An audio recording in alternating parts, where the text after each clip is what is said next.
Eh, bueno, nosotros somos el grupo número 13, el origen común del CEU del origen común de las artes. Mi nombre es Carlos Ariza. Mi nombre es Silvana Ruiz. Mi nombre es Juan Sebastián Olarte. Mi nombre es Julián López.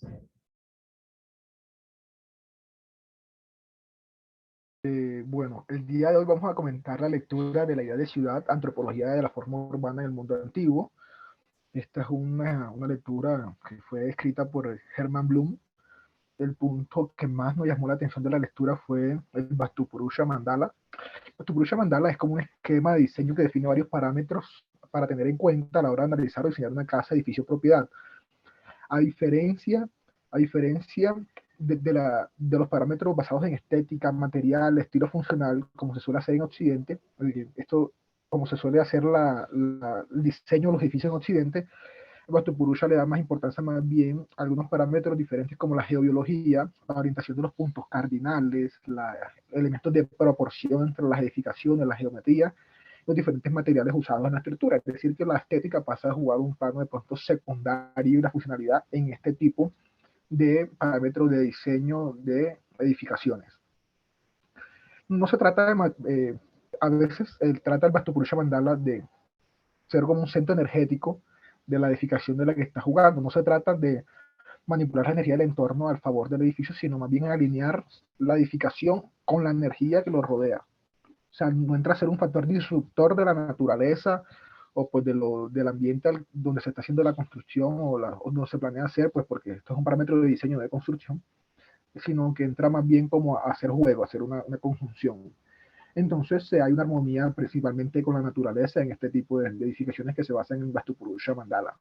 Y todos esos factores están reflejados en el Vastupurusha, que es una representación gráfica que está generalmente su estándar es que es cuadrada, se subdivide en reticulada de 3x3, como una tabla, que seguramente todos ustedes la han visto en la lectura, y pues nos pareció ese punto muy interesante y nuevo para nosotros.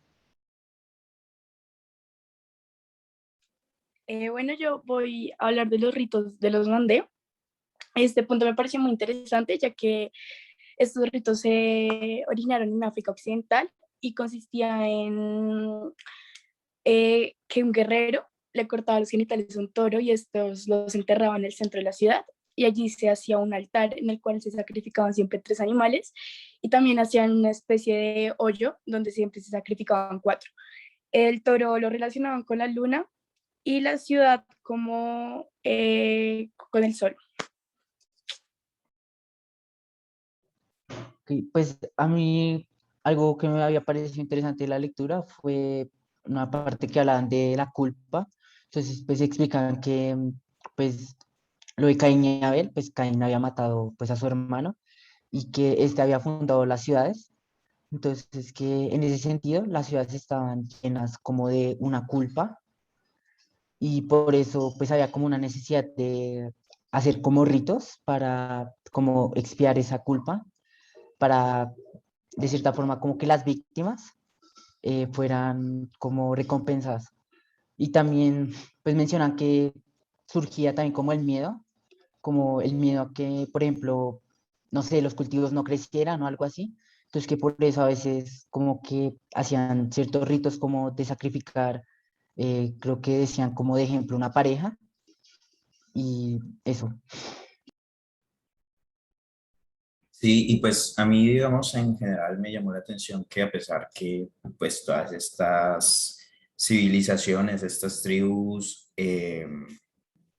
digamos, a pesar de que estaban separadas por distancias pues muy grandes, o sea, no tenían ningún tipo de comunicación, todas tenían algo en común y es que pues sus ciudades, sus aldeas habían sido construidas, digamos, no arbitrariamente, o sea, tenían una razón de ser.